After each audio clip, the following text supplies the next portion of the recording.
Well, here we go again. Viltrox is back with a lens that competes with the very best on the platform at a price that is well below the competition. The Viltrox Pro AF 85mm F1.4 is the first full-frame lens in their Pro series. We've seen a couple of APS-C lenses, 27mm F1.2 and a 75mm F1.2 on APS-C, but this is the first of the F1.4 Pro series lens for full frame. So the Pro 85mm F1.4 delivers top-tier optics, top-tier build, and top-tier autofocus for a bargain price of just $598 US, even less if you use the discount code that you can find in the description. So I've been using the Sigma 85mm F1.4 DN Art lens for the last 4 or 5 years. I've compared it to just about everything, and I still have it. I really like it. But has my Sigma lens finally gotten dethroned? Well, we'll look at that more right after a word from our sponsor. So let's start by defining what the Pro Series is. At this point, we're aware that Viltrox has their premium lab series lens. So we'll call that their G Master here since we're in Sony space. And those, in the case of an 85mm lens, will come in the form of an f1.2 lens. So we've already seen the 35mm f1.2 lab along with the 135mm f1.8, and still to come is a 50mm and 85mm f1.2. However, Viltrox is also going to hit the 35, 50, and 85mm focal lengths with a Pro f1.4 lens, and this is the first of these. So interestingly, here over the last 3 months, we've seen a lens from each one of their series at a different focal length. And so we've seen the 50mm f2 from their Air series, we've seen the 35mm f1.2 from the Lab series, and then the 85mm f1.4 from the Pro series. It's kind of a cool approach, actually, where they're mixing and matching, and we'll probably see all of that swapped around in the next round of lenses. This is a lens that, although we're kind of now looking at what the definition of what a Pro versus the Lab series is, I would say that this is actually a really beautiful lens. And in many ways, the longer that I have used it, actually, the more that I've come to appreciate it. I really like aspects of the lab design. And from a visual perspective, I have to admit, I kind of miss that cool OLED screen that's right there in the center of the lens. But on a practical level, when it comes to the handling here, I like this lens a lot. And there are things that I don't love about the Lab series that I actually kind of prefer here on the Pro series. So it is a beautifully made lens made out of premium materials. We've got aviation grade magnesium aluminum alloy as for the body and the chassis. That's a really tough material, and it feels very premium, which for the price, it's not really priced like a premium lens at all, but it certainly feels like one. Now, the downside of that is that it's a beautiful build, but it doesn't come small or light, which has been kind of a trend with these premium lenses from Viltrox.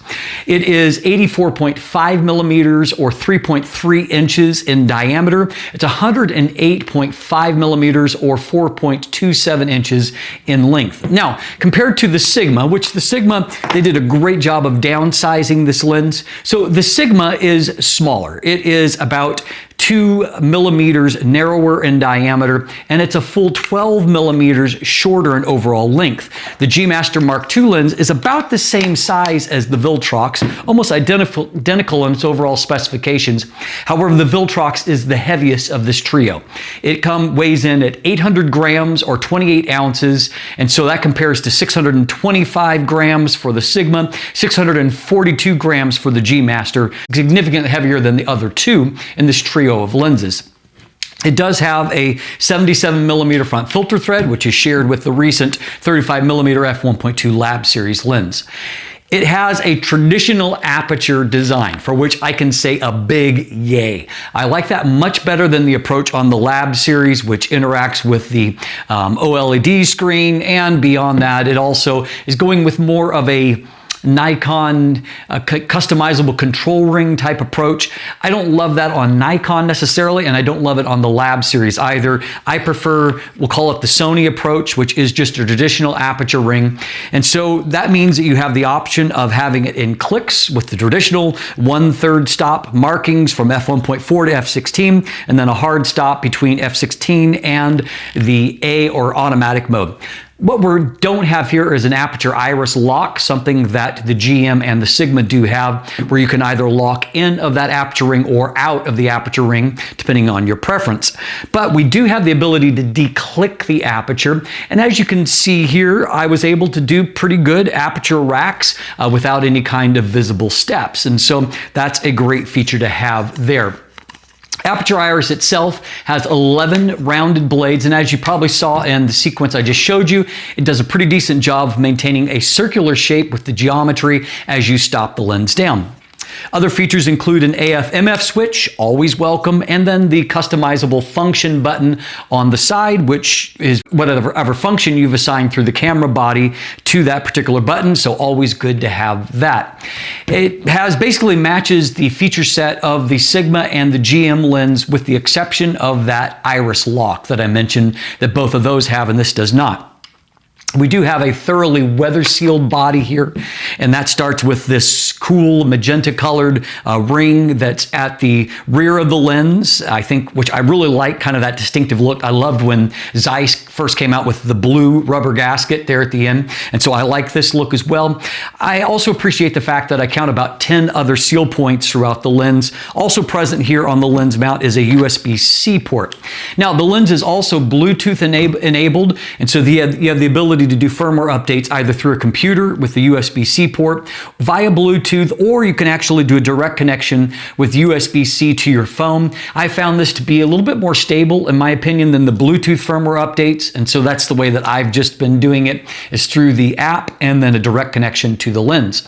Now, unlike the Lab series, you don't have any customization options because a lot of those are centered around a secondary function button and also the LCD screen and whatever you can program there. Outside of the aperture ring, we do have a focus ring here at the front. It does move smoothly with a nice damping. I wouldn't mind it even a little bit heavier, but one thing I did note is that the focus throw is a little on the long side, but I was able to still do, smooth focus pulls, and if you want, it's not linear, and so if you go a little bit faster, you can vary up how long those rotations are going to be.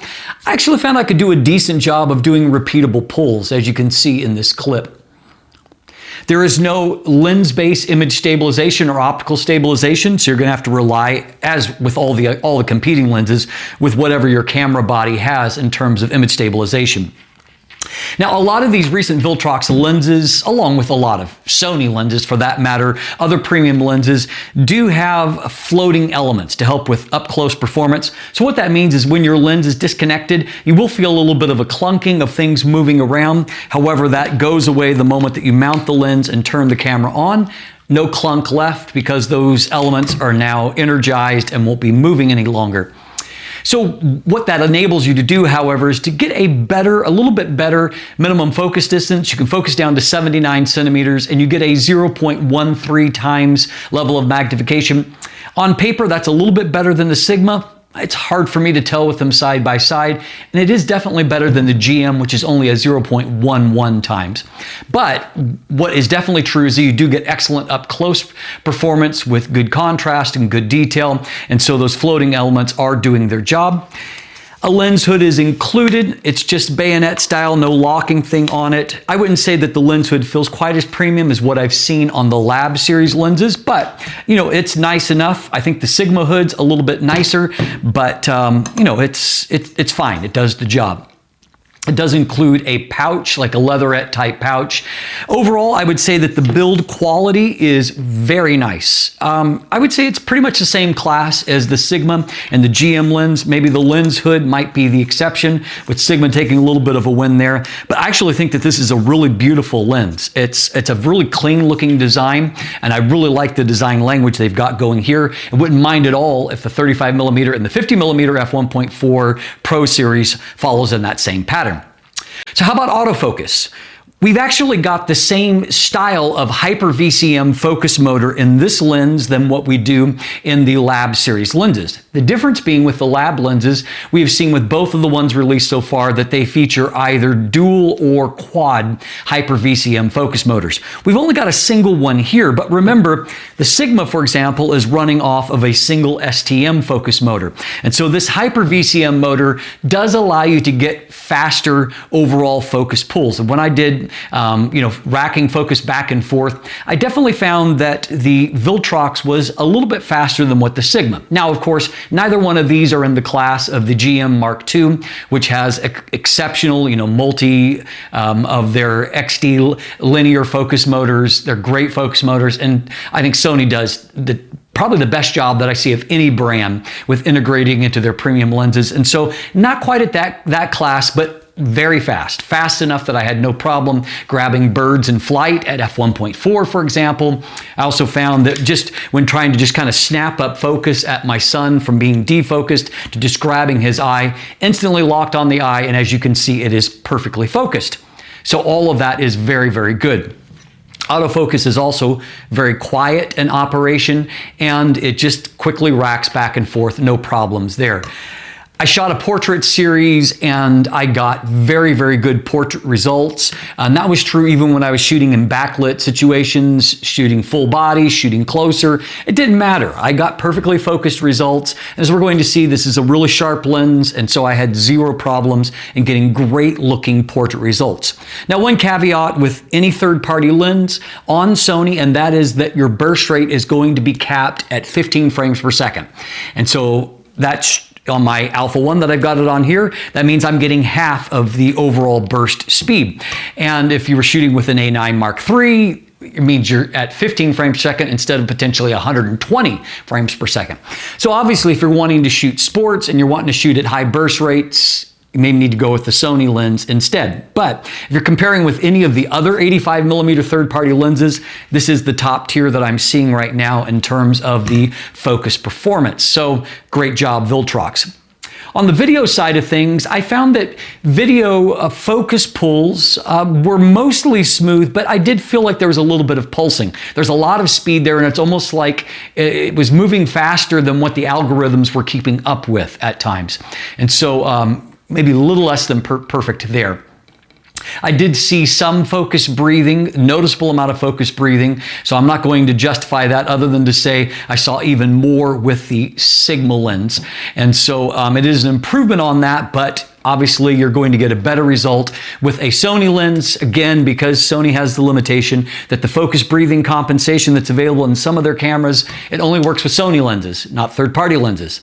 I did find in my hand test that I had no problems with that, transitioning from my hand to my eye and back, no problems there. I also found that real-world focus results were good. For example, here is I'm tracking a seabird moving along in very early pre-dawn light, f1.4, no problem, focus is moving along excellent on that. And obviously in static shots where I didn't want focus moving around, it didn't move around. It stayed nice and stable overall, so good results there. So how about the image quality? I will give you a deep dive in the optical performance after that. And by the way, I will be releasing a subsequent video where I really go head to head in every area with the Sigma to help you to make a determination between these two lenses. We have an optical design in this new Viltrox of 15 elements in 11 groups. Almost all of those are exotic elements. So we have 3 extra low dispersion, 9 high refractive index elements, and 1 spherical elements. So that leaves only 2 left over non-exotic elements in this optical design. So they've really thrown a lot of good stuff in there. You can see that the MTF chart looks really, really good for an 85mm lens, save in the far corners, there's a little bit of a dip. What I found at f8 is you pretty much get a straight line across, but it's at just a little bit lower level in the center of the frame as compared to wide open. So if I lined it up next to the Sigma's MTF, you can see that over a lot of the frame, the Viltrox is a little better, but because they both go up and down a little bit, there's some give and take between the two, and frankly, give and take is how I would quantify what I found in head-to-head comparisons. Neither one of these lenses quite reaches the level of optimal contrast and detail that the GM Mark II does, but the GM Mark II also has a trade-off that I'll get to in just a second. I found in real world results, as noted, that it was give and take versus the Sigma. And so I found that overall, I think the Sigma has a bit higher contrast at large apertures, but while the Sigma looked a little bit sharper in the center of the frame to me, I preferred the mid frame, and the corners, 3 out of 4 corners looked better on the Viltrox Pro lens compared to the Sigma, with 1 corner looking better on the Sigma. So again, there's give and take certainly along the way. By the time you stop them down to f2.8, both these lenses are ridiculously sharp all across the frame. I don't know that I would use sharpness as the means of differentiating between the two. However, one area where the Viltrox is very obviously better than the Sigma is when it comes to distortion. The Sigma has kind of a weird amount of pincushion distortion. I felt like at the time when I reviewed it that it was what had to give in the engineers to get the lens as compact as they did. Obviously, it didn't put me off too much because shortly after doing the review, I bought one, and I have been using it ever since. But the Viltrox has almost no discernible distortion. I dialed in a -2, so a tiny bit of pincushion distortion, but frankly, you could leave it uncorrected and never notice. Also in the vignette department, quite low for an f1.4 lens, only a +48 to correct the vignette, even at f1.4, and as you stop it down, it'll brighten up a bit. The Sigma wasn't bad either, but the Viltrox is just slightly better in that regard.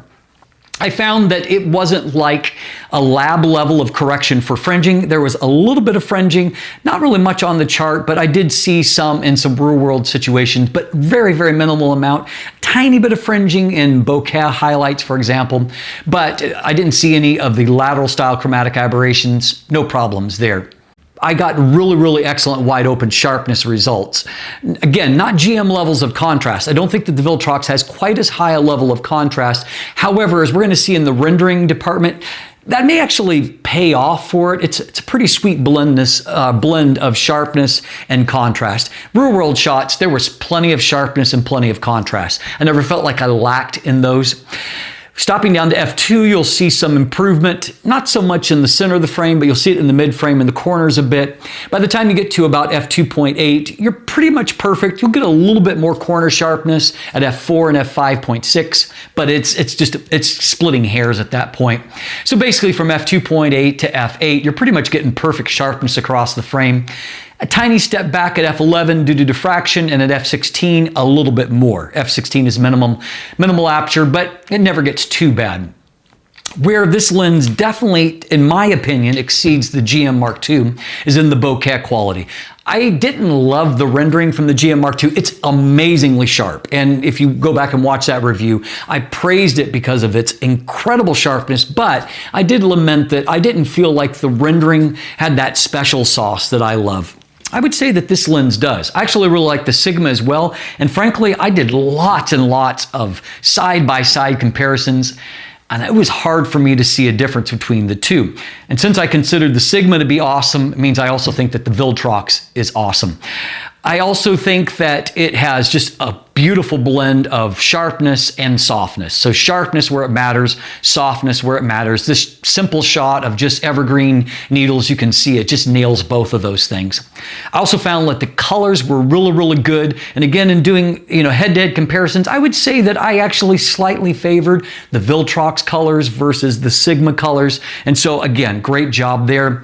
There are some minor flare issues that you can see here. It's not flawless, but again, there's nothing that was overly disruptive that I found either. And so it's about what I would call an average performance for flare, which these days is pretty good overall. So my conclusion is this. This is another amazing Viltrox blend of build, features, autofocus, and optical performance at a fabulous price. Frankly, I don't hardly know how they're doing it. Producing lenses this good and charging as relatively little for them as they do. It's some kind of wizardry that I don't fully understand. You have the Sirui Aurora 85mm F1.4 that you can get for a little bit cheaper. You've got the Samyang AF 85mm F1.4 Mark II that is in the same kind of price, maybe a few dollars more. But you know what? When you look at all of these sub $1,000 85mm options, I would take the Viltrox every day of the week over any of them. Yes, it is a little bit bigger and heavier than those lenses, but outside of that, man, there's just very little to complain about. And the fact that I am seriously debating between which one of these lenses I'm going to use as my 85mm lens moving ahead, it tells me that Viltrox has done a fabulous job because I love this Sigma. And I will do that deeper dive with the Sigma yet to come, and so you can decide for yourself. Now, if that wasn't enough information for you, you can either check out my full text review that's linked in the description down below, or stay tuned and we'll jump into a deep dive of the optics right here together. Okay, we'll start by taking a look at vignette and distortion. You can see here with the uncorrected image on the left that there is just the tiniest amount of pincushion distortion. You really wouldn't see it unless you were looking at a grid or a chart like this. Very simple to correct. I used a -2 to correct just a little bit for. Here in the corners, there is some vignette. It's not particularly heavy, but it is present. I used a +58 to correct for, +48 to correct for what was present there, so just right under 2 stops. Taking a look here, we can see that there is a bit of longitudinal style chromatic aberration, not strongly pronounced, but a little bit of magenta before, a little bit of green afterward, no big deal there. What I found in real world shots is that yes, there is a tiny bit of that green fringing that's after the plane of focus. Mostly what I see out of this is it's just enough that there's just a little bit of blooming on some of those textures, so contrast is just a little bit lower. There's a trade-off for that we'll come back to. Here you can see that lateral chromatic aberrations are literally zero problem. I don't see any evidence of fringing here near the edge of the frame in those transitions from black to white. So here's the test chart that we'll examine at very high magnification. This is using a 61 megapixel A7R Mark V, and we'll look at 200% magnification. In the center of the frame, you can see great detail and good, not exceptionally good, but very good contrast overall. The mid-frame actually looks really quite excellent. It's holding up very nicely, a lot of detail and information there. And again, contrast isn't so strong that it's creating that strong noir pattern, but contrast is good. And you can see a nice consistency from this point to this point that I like to check.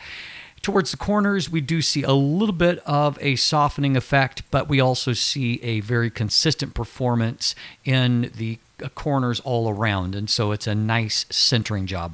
So here we have the Sigma at f1.4 on the right. You can see that the Sigma does have some deeper contrast levels. There's a little bit more of that noir pattern showing up, which shows a little bit more intense contrast that's taking place.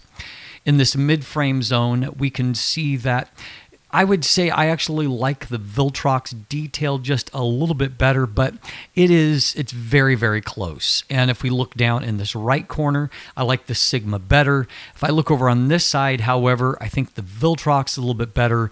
Up in this corner, again, I think the Viltrox is a little bit stronger. Look at this versus this, for example. And the upper right corner, I definitely think that the Viltrox is cleaner right out to the edge, as you can see here. So there's some give and take there. It really kind of depends on where you're examining in the frame. Now, while I think looking at the test charts is very informative, it doesn't always give you context for real-world performance. So here's f1.4, again, 61 megapixels, but at 100% magnification, which is the way you're actually going to look at your images at most. And you can see that there's just a beautiful amount of detail there in the early morning light. Here is, from a higher position shooting at f1.4. And so obviously there's going to be minor depth of field issues even from this height. But you can see that we've got detail that goes off right into the corners. No problem with that. Up in this corner, it's going to be a little more impacted by depth of field, but plenty of detail there. And if I queue up an f5.6 version here on the right, you can see that contrast has deepened, and so shadows look a little bit deeper. All of that looks a little bit more intense. Obviously, depth of field is going to help in the corners, and so they're going to be more positive. But we can see that overall, it doesn't look bad at all at f1.4. It looks good, and it obviously is going to look better at f5.6. So for portrait work, you've got plenty at f1.4 to work with. And so I'm going to show you a few f1.4 portrait shots. Obviously shooting full body at f1.4 allows you to have the black background nicely blurred out, some great subject separation, but plenty of detail. You're never going to get, models that are asking for more detail than what we are seeing here in these shots. You can see here with a little bit more favorable light that, the contrast ratio goes up a little bit more. And so the detail is really fantastic, but also just really gorgeous separation and rendering of the background. Here, even in a strongly backlit situation, you can see detail is holding up really nice. I mean, the intense sun is right here in the frame. And you can see that, again, there's maybe a little less contrast in a situation like this, but plenty of detail, no problem there. Now, if we stop down to f1.8, I don't really see a significant improvement here. I would say there's probably a little more contrast. We'll look at one other spot to see. And yeah, I mean, I think the brights are brighter, and so that's showing a little bit more intense contrast. You move on to f2, I would say it's just a little bit more pronounced in terms of the detail we're seeing. You can see up here into the corner, for example, that, again, there's just a little bit more contrast. Like all of this text looks a little inkier, and so definitely some improvement there. But again, it's not like a huge difference. From f2 to f2.8, we see more contrast that is emerging there. You can see here that shadows just look darker, and so the textures just pop a little bit more back in the center of the frame. It looks good. Doesn't necessarily look significantly different. Up here, you can see, however, that all of this text is just becoming more pronounced. By f5.6, really just awesome all across the frame. And this corner, which I think was the weakest of the four, you can see it's now intensely good, and so zero problems with resolution. By f11, we'll see a bit of softening due to diffraction, mostly in loss of contrast, and you can see that becomes more pronounced at f16, which is minimum aperture here, par for the course on a high-resolution body. We can see at the minimum focus distance at f1.4, we have got good but not great contrast. Plenty of detail there, no problem there.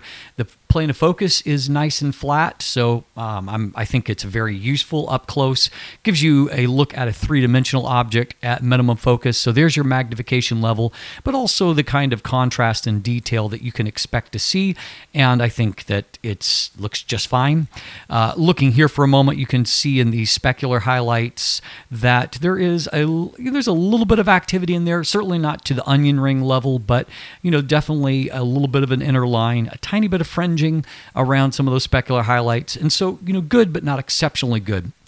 Looking out into a real-world shot here at minimum focus, you can see that nice, very razor thin depth of field, and so obviously at minimum focus distance, in some cases you're probably going to want to stop down because that depth of field is very small.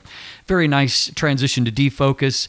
This image stands out as a great combination of really good detail and contrast here, and then a pretty soft rendering of what is a fairly complicated background.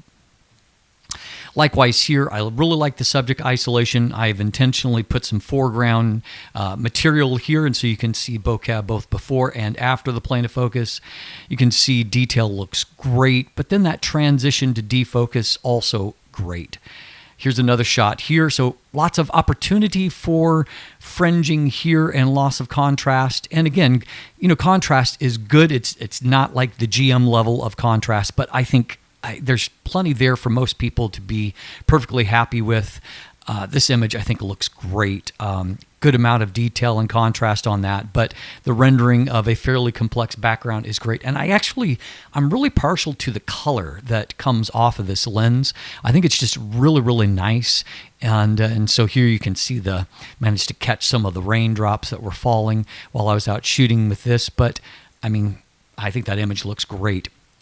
So here we can see up-close contrast in this really difficult zone. As far as the fringing, there's a little bit there, maybe a little in this transition, but this is one of the things that I shoot to really show off for longitudinal style chromatic aberrations, and frankly, I'm not concerned with anything there.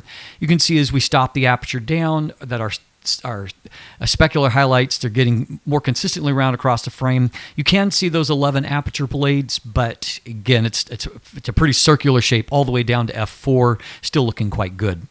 Again, I think that the colors are great from the lens. I love just, this is a simple image, but I just love the way that it comes out. Colors here obviously look beautiful. I love, this shot, just catching all of that spray and foam against that rising sun, but beautiful color rendition. This is a raw image right out of camera. There's nothing, literally nothing that's been done to it. So very, very nice. As far as flare, you can see here, this is wide open, a little bit of a ghosting pattern, a little bit of loss of contrast, stopping down to f11. There's your sun star. It's a little busy to my eye, just too many blades. These high-bladed lenses, they're great for keeping a circular shape, not so great for the sun star, but people aren't using 85 millimeters for that anyway. Now, as you get closer to the corner, you'll get a little bit more of a stretching of that ghosting artifact, and I like that less. Here, wide open, you can see that it's there, but not quite as prominent.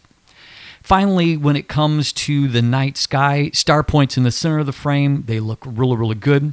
As we pan off here to the corner, you can see that right up in the corner, you're definitely seeing some little bit of wings. That's the effects of coma that's taking place.